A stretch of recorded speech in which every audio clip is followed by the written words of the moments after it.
I'm Dr. Lisa Belisle, and you are listening to or watching Radio Maine. Today I have with me Brady-Anne Winn, who is the founder and principal at 19 Skies. Thanks for coming in today. Sure, absolutely. Good morning. Good morning. So tell me about 19 Skies. So 19 Skies, we're a design firm. We started during the pandemic in 2020 in Bath, Maine. We started small, renovated part of the barn attached to our property, and started it for a one-person business and have been growing ever since. And why 19 Skies?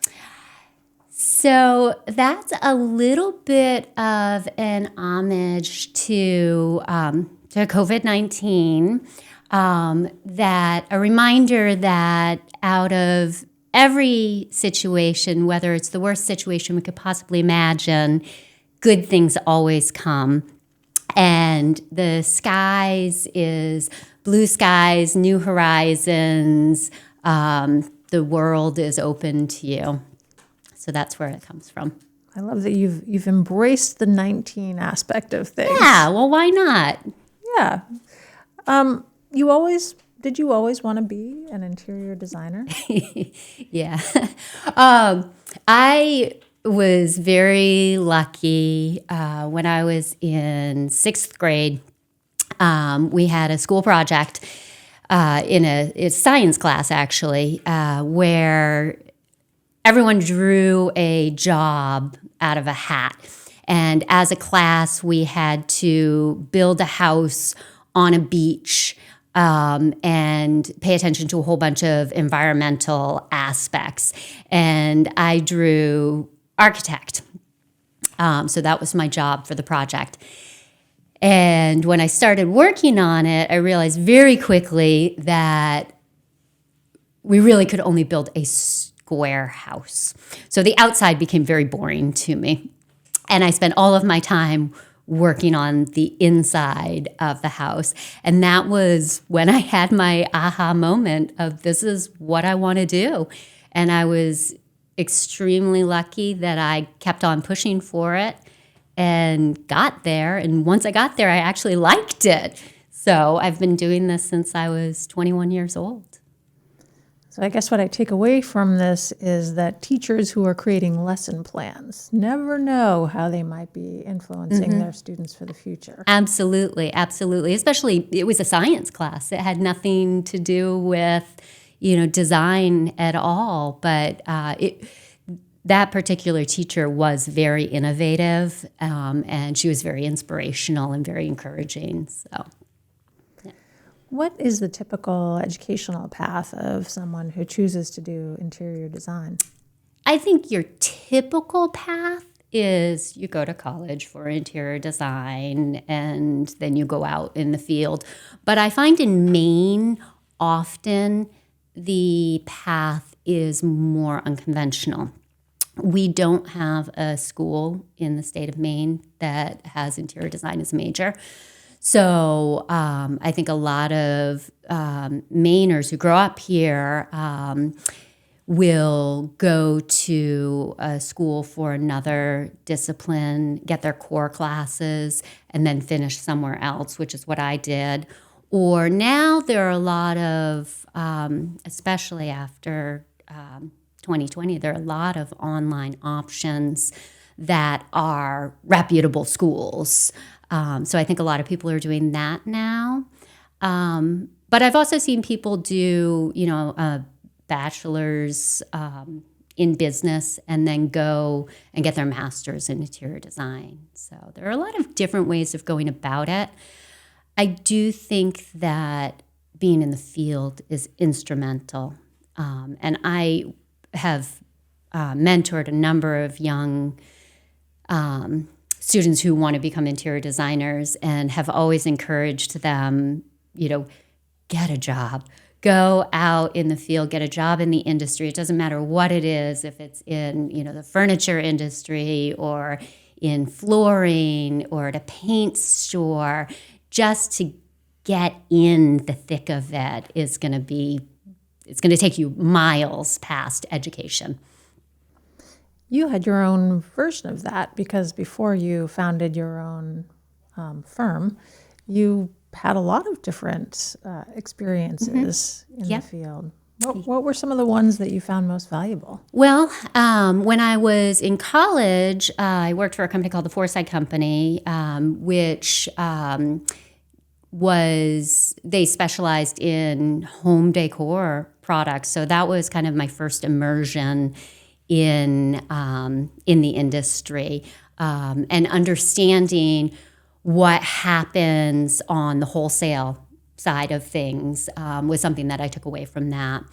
And then I worked for a design firm in northern Maine where I got to work alongside an architect, and we also sold home furnishings and did renovations. So that was a really great way of kind of getting in the door.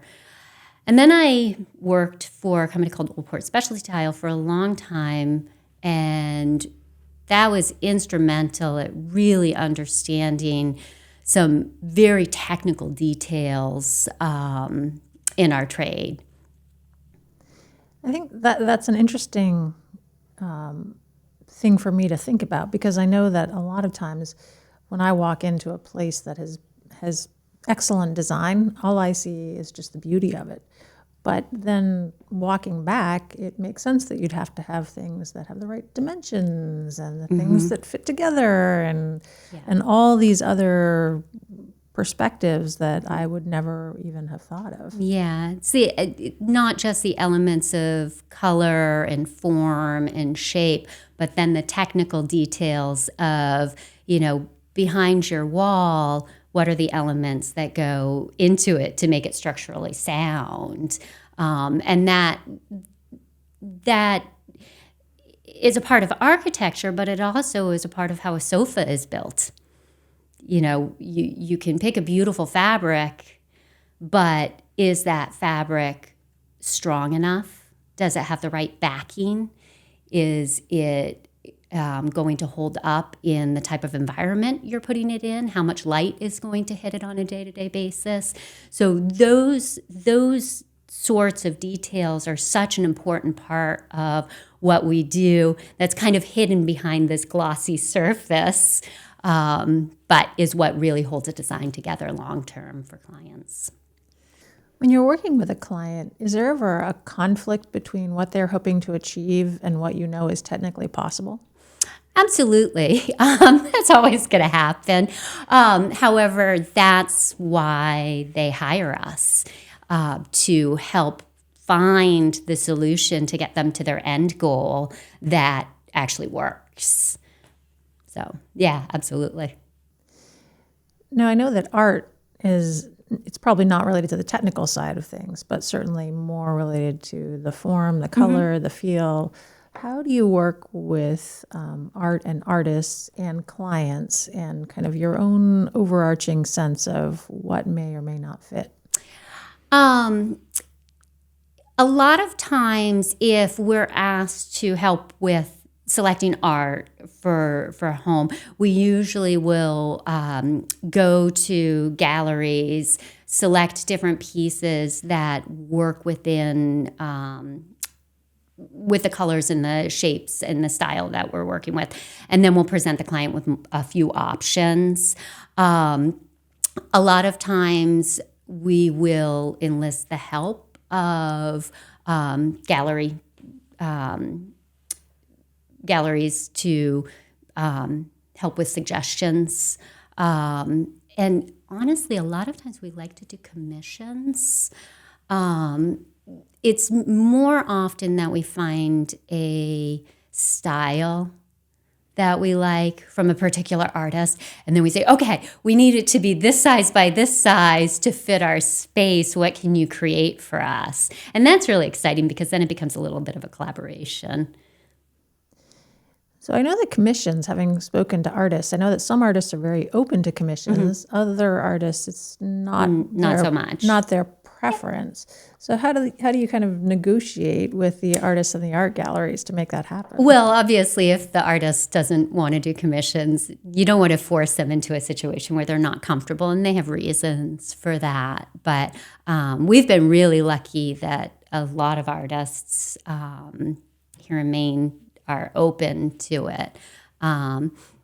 That's another thing that's very important to me in design. I usually try to look locally and then regionally before I go globally. So with sourcing for everything. So local art is something I really enjoy working with. I do go to a lot of craft fairs because I find that's a really great way of discovering new emerging artists, both, paintings or photography, your traditional arts, but also, furniture making. Or I was just at one last weekend where I found this fantastic lamp company. So that's always a really fun thing, that discovery.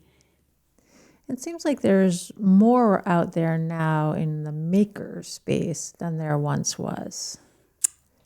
I don't know if there's more or it's just more accessible. The internet has really played a big part in people getting their work out there. Now there's so many makers, online platforms. Etsy was a big jump in that direction. But I think it gives people much more of a platform to be able to get their work to a wider audience, and more exposure than just going to, 5 craft shows a year or, friends and family type networking. So it's always been there. I think it's always been there. We now know about it more. Yeah. And I think also we are now looking at crafts a different way than we maybe used to. It used to be that, everybody had, you had a homestead and, you quilted or knitted or did a needlepoint, and it was just what you did. Or you built furniture because you needed a chair in your house. And now it's become much more appreciated because I think less people have those skills. Yeah, I mean, you're raising an interesting idea, and that is actually the value of craft, and that I think there's been some sensitivity in the past to people who are artists who are engaged in what many people would call craft, because craft sometimes has been a derogatory term. Yes, yeah, absolutely. I personally look at them all as art forms.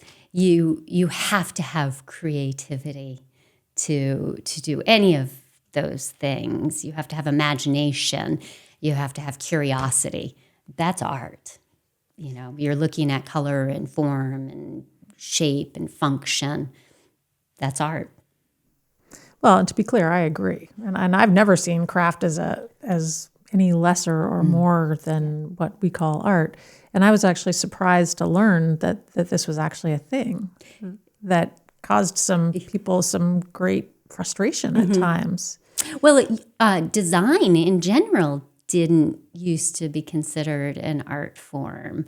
You had your classic arts, painting, sculpture, and anything that was kind of attached to the design word was not art. So graphic design, architecture, interior design, they were professions, not artistry, which is kind of interesting. Why do you think that was? No, that's a good question. It's definitely something to ponder.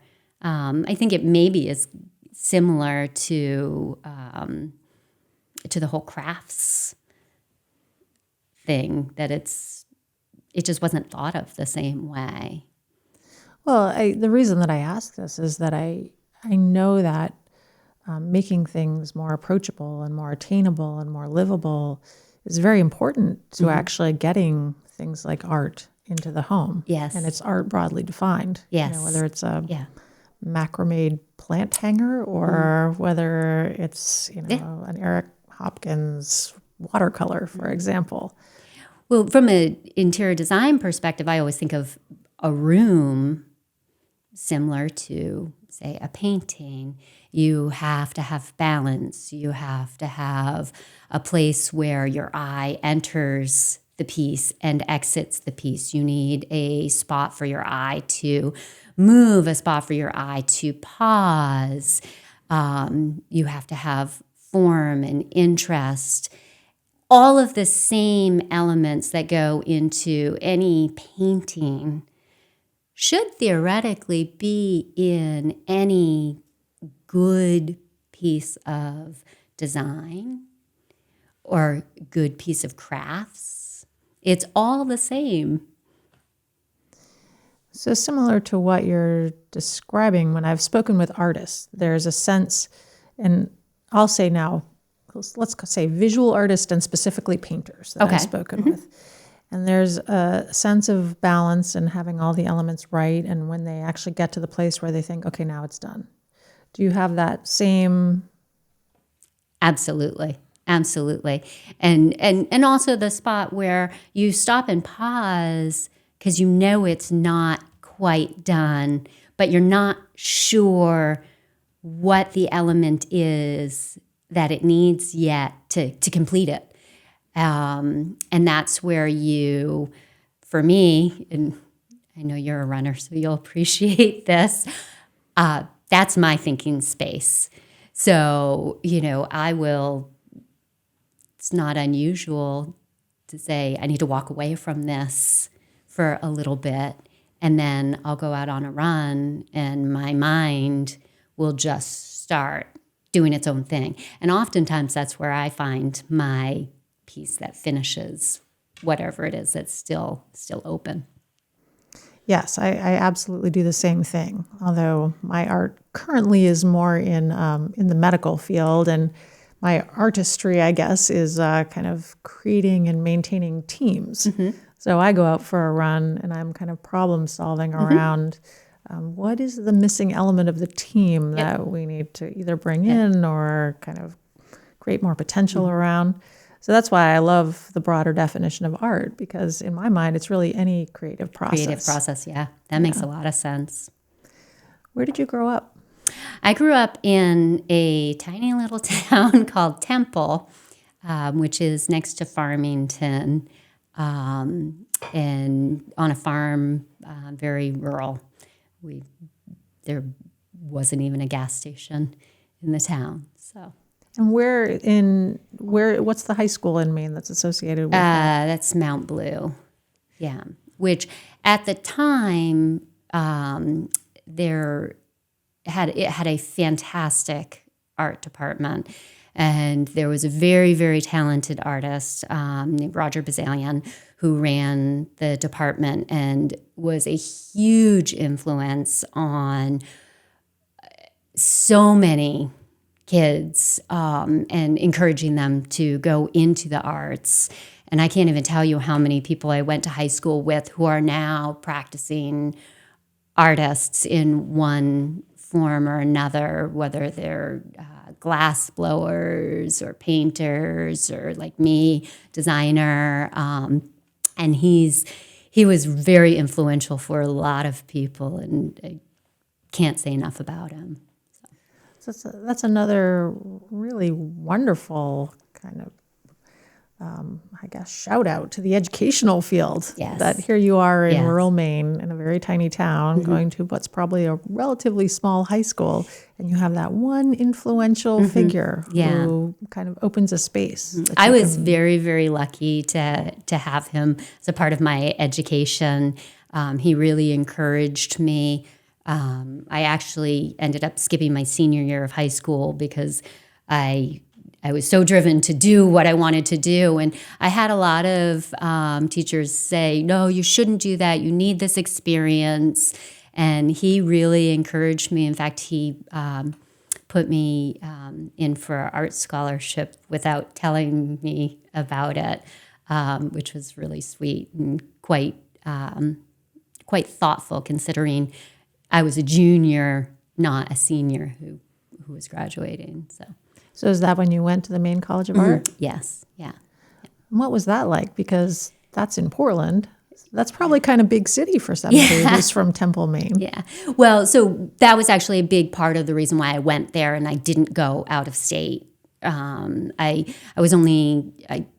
turned 17, I think 3 days after I graduated from high school, so I was very young. And I wasn't quite ready to go that far from home. So Portland was kind of a good in between. The challenge of Maine College of Art at the time was it was very much a classical arts college. And that's changed now. They've gotten a lot more diverse, but I did have a few instances where I was told that what I wanted to do was not art, which is very interesting. But I had a lot of really wonderful professors there, and it was a great experience. And I'm glad that I went there. It's a wonderful school. So I'm sensing a theme here that you start with 19 Skies and you're thinking, oh, well, we have COVID. That's not ideal, but we're just going to use that as an opportunity. And then you're in high school and you have people saying, oh, no, you should definitely just do this the normal way. And you say, oh, thanks for the information. And you just move to the next. And then you're at Maine College of Art and you're like, oh, okay, I appreciate your opinion, but I'm going to do it my way.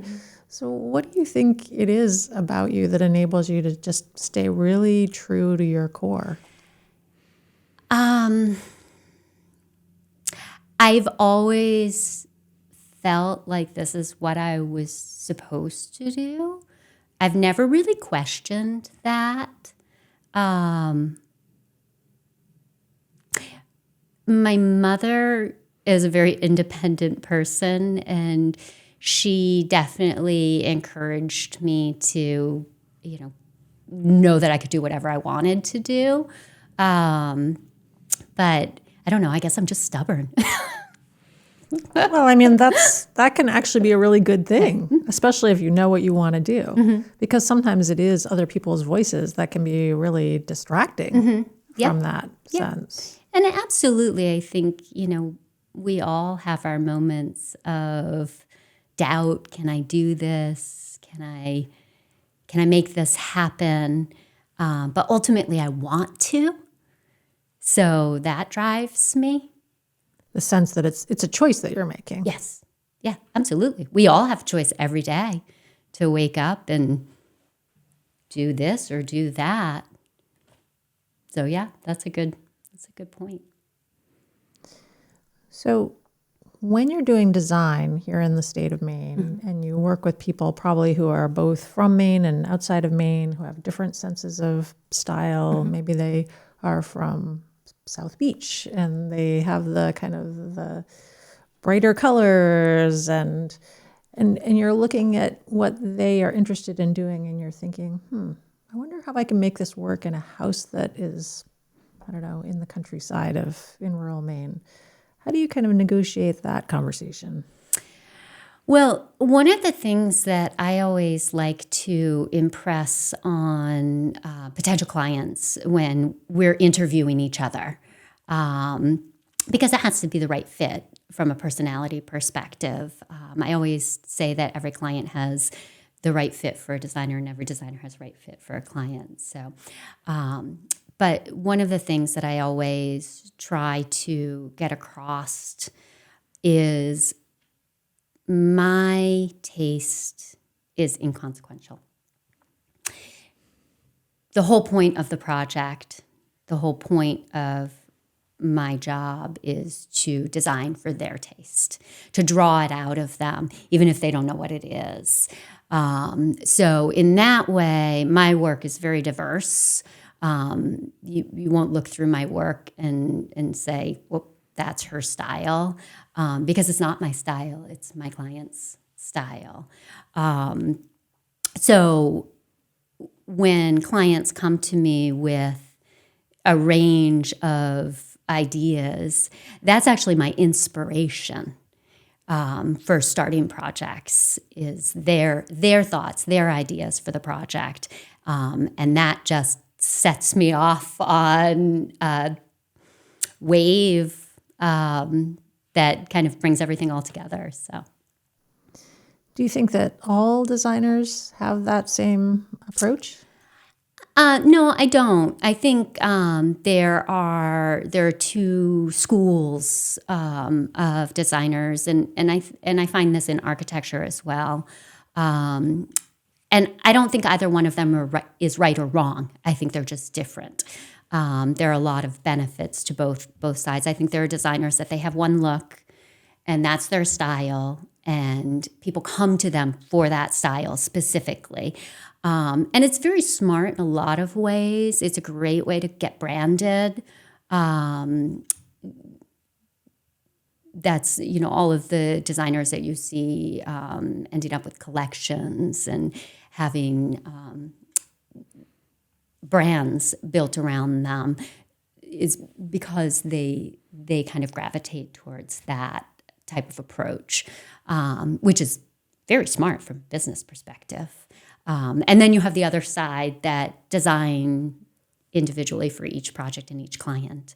And so it's very different, and that's more who I am. I don't get bored that way because I have something new every day, every project, which is really fun. It also requires you to really pay close attention because you go in and you can't have a preconceived notion of what your style is going to be and how you're going to fit that to a space. You have to pay attention, and I'm guessing you probably have to evolve thinking over time. Yes, and you have to listen in between the words a lot and ask way too many questions. I have an extensive questionnaire that I start every project with, and usually each answer leads to 20 more questions. But it really helps us to understand the client's needs and desires and dreams, for the future. I'm always interested in finding out how people who do design or architecture or even real estate work with couples and families, because I know that in my case with my husband, he and I are not lockstep in the way that we approach our taste. So I wonder how you're able to navigate that with people. Carefully. Actually, it's kind of a funny, in the industry, oftentimes we talk about that every design program should require psychology courses as a prerequisite. With sensitivity, listening to people and caring about them and caring about the outcome. Typically, when we're doing a project with people, it's because they're invested in a family relationship. They're invested in this space together. So finding creative ways that space will function for everyone who's going to interact with it is really important. And the same goes for commercial design work. It in a different way, but making sure that you're hearing all of the parties involved and giving each of them the opportunity to express what they need or want for that environment.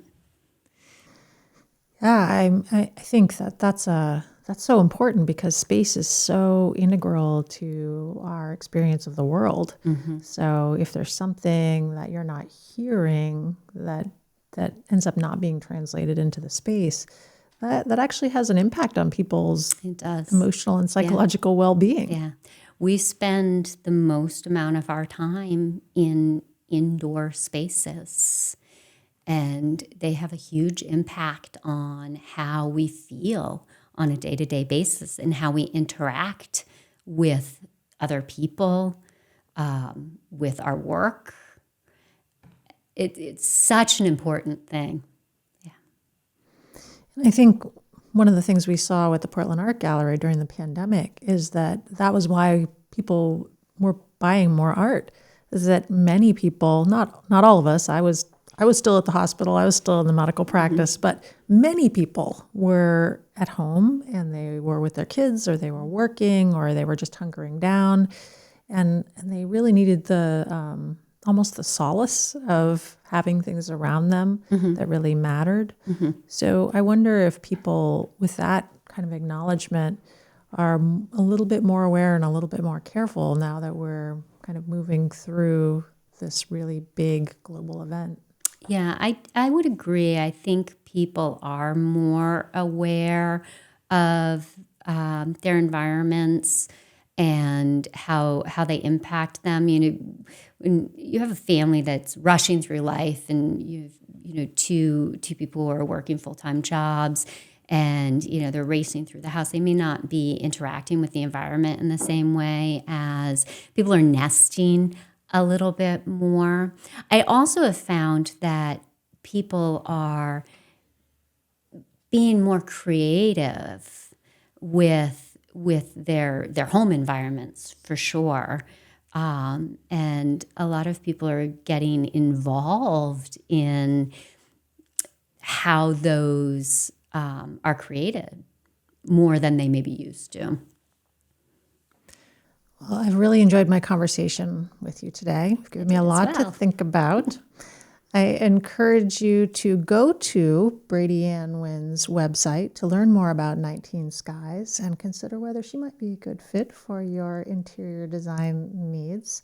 I'm Dr. Lisa Belisle. You've been listening to or watching Radio Maine, and it's really been wonderful to have you here today. Thank you so much. Thank you for having me.